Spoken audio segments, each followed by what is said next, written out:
हम लोगों ने प्रयास किए हैं यमन के आधार कुछ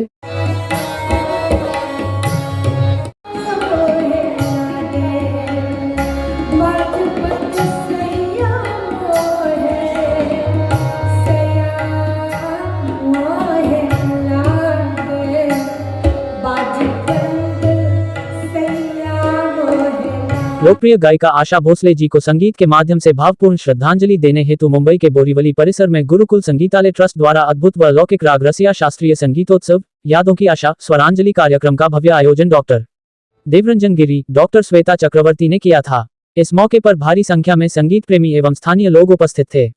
मुख्य अतिथि के रूप में उपस्थित भाजपा विधायक संजय उपाध्याय का गुरुकुल संगीतालय ट्रस्ट की तरफ से स्वागत सम्मान किया गया। इस मौके पर विधायक संजय उपाध्याय ने कहा, बोरीवली क्षेत्र में महान गायिका आशा भोसले और लता मंगेशकर जी का नाम 2 गार्डन को दिया जाएगा। इस अवसर पर उपस्थित लोगों ने और क्या कहा, आइए सुनते हैं। बोरीवली में मोहन जी शायद ये पहला कार्यक्रम है और स्वरों से श्रद्धांजलि अर्पित करने का आपने कार्यक्रम बोरीवली में रखा है। मैं भी अपने श्रद्धा सुमन आशा जी को समर्पित करता हूँ। आज ही मेरे पास मेहुल संघवी जी भी यहाँ पर हैं, जिन्होंने इतना सुंदर यहाँ पर कल्पना करके सभागृह दिया है। बोरीवली में कुछ उद्यानों के नामकरण बाकी थे और गार्डन डिपार्टमेंट के लोग आए, तो मैंने कहा आपके मन में क्या है? बोले ना लता मंगेशकर के जी नाम से कुछ है, ना आशा जी के नाम से कुछ है। और मुझको संकल्पना ठीक लगी। मैं यहीं पे घोषित करता हूँ कि बोरीवली में एक उद्यान लता मंगेशकर जी के नाम से और एक उद्यान आशा भोसले जी के नाम से आने वाले समय में हम बनाने जा रहे हैं, उनका नामकरण होगा। देखिए, ऐसे मैं इतना जानकार नहीं हूँ शास्त्रीय संगीत के बारे में, लेकिन मोहन परब जी ने जो मुझे इन्वाइट करके यहाँ पे बुलाया, तो जो तरह से ये श्वेता जी ने और रंजन गिरी जी ने जो ये पूरा पेशकश किया है, मतलब एकदम माइंड ब्लोइंग। मैं कभी सोच नहीं रहा था कि इस तरह के भी कार्यक्रम शास्त्रीय संगीत में होते हैं। तो बहुत ही सुंदर तरीके से इन्होंने गाने गाए हैं और जो राग और वो आलाप का मतलब एक तरह से जो संयोजन किया हुआ म्यूज़िक का, तो एक दिव्य अनुभूति मुझे यहाँ पे। ये गुरुकुल संगीतालय का प्रोग्राम है और यादों की आशा, और इसमें आशा जी को श्रद्धांजलि भी दी गई है। और गुरुकुल संगीतालय के डॉक्टर देवुदा हैं हमारे, और बहुत बड़े संगीतज्ञ हैं शास्त्रीय संगीत के, और उतनी ही महारत इनको गज़ल गीत भजन में भी हासिल है। आज इनका कार्यक्रम है और इनकी पत्नी है डॉक्टर श्वेता चक्रवर्ती, वो भी बहुत गज़ब का गाती हैं, वो भी अभी आएंगी। तो अभी डॉक्टर देवुदा आपसे कुछ मुखातिब होंगे। जी नमस्कार। हमारा जो गुरुकुल संगीतालय है ये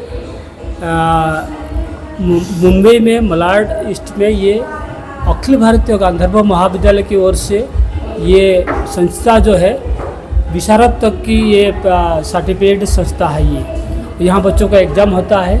हम बच्चों को संगीत ऑनलाइन और ऑफलाइन दोनों विधायक तालीम देते हैं। और संगीत के बारे में वो तो विजय जी ने जैसे कहा कि संगीत के बारे में जितने भी शब्द हम बोलेंगे वो कम पड़ेगा, संगीत का जो व्याख्या हम कहने जाएंगे, लेकिन शास्त्रीय संगीत की सेवा के लिए हमको भगवान ने मौका दिया है और हम उस पर काम कर रहे हैं, बहुत ज़ोर से काम कर रहे हैं। बस यही दुनिया को हम बताना चाहते हैं कि हमारी संगीत जो है ये हम अपने कला को बचाने के रखने के लिए हमारी यही संस्था के माध्यम से हम कला को बचा सकते हैं, क्योंकि कला लुप्त होने में समय नहीं लगता है और उसको बचा के रखना ही हमारा उद्देश्य है और हम उसमें काम करते रहेंगे। आशा जी को लेकर के विधायक संजय उपाध्याय जी आए थे, उन्होंने बड़ी घोषणा की है बोरीवली में एक आशा जी के नाम पे, एक लता जी के नाम पे उद्यान का नाम रखा जाए। आज एक खुश खबर ये है कि यहाँ की जो बोरीवली के एमएलए है संजय उपाध्याय जी, उन्होंने अपने मुख से ये अनाउंस करके गए हैं कि लता मंगेशकर जी और आशा भोसले दोनों बहन के नाम पर यहाँ बोरीवली में एक पार्क जो है उनके नाम पर होगा। ये बहुत खुश खबर है, बहुत बड़ी बात है। आप श्वेता चक्रवर्ती, डॉक्टर श्वेता चक्रवर्ती जी हैं, और ये जो गुरुकुल संगीतालय है इसकी निर्देशिका हैं और आज के कार्यक्रम की मुख्य गायिका भी है और बहुत अच्छी गायिका हैं और जो क्लासिकल भी गाती हैं, लाइव भी गाती हैं, गीत, गज़ल, भजन, ठुमरी, घाघरा सब गाती हैं, तो ऑलराउंडर महारथी है। ये आज आशा जी के ऊपर इस कार्यक्रम के बारे में कुछ बयां करेंगे। सबसे पहले तो मैं सबको, आप सब लोगों को बहुत बहुत हार्दिक शुभेच्छा है हमारे गुरुकुल संगीतालय की तरफ से। और संगीत बिना, गुरु बिना ज्ञान अधूरे हैं और संगीत बिना इंसान की जीवन जो है वो अधूरे है। संगीत हर कदम पे, हर मोड़ पे, संगीत के बिना ये ज़िंदगी अधूरे है। और संगीत कहाँ से हो सकते हैं? गुरु के पास जाएंगे। तो हम सबसे निवेदन है, आज की खास करके आजकल की जनरेशन जो है, आजकल की जनरेशन क्लासिकल से ज़्यादा लाइट म्यूज़िक में फोकस करते हैं और कितने जल्दी, कितने कम समय में हम नाम करें, हम नाम कमाएं। तो उस चीज़ को ध्यान पे रख के आपको क्लासिकल म्यूज़िक सीखना ज़रूरी है। क्लासिकल म्यूज़िक आप सीखेंगे तो वर्सेटिलिटी आपके अंदर वो चीज़ आएंगे।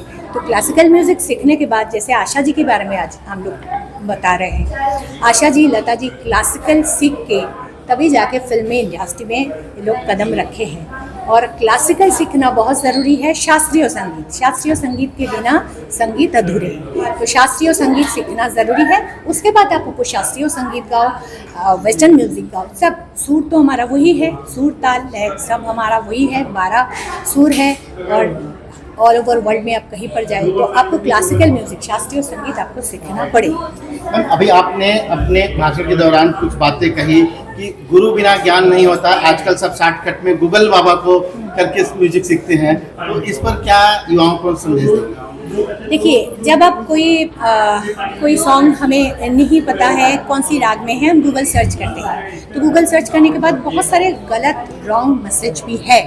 तो हम सोच लेते हैं वही सही है। हम जब गुरु के पास जाते हैं तब हमें पता चलता है ये सही नहीं है, ये गलत है। तो गुरु ही आपको वो सही रास्ता दिखाएंगे। इसीलिए गुरु के पास जाना बहुत ज़रूरी है।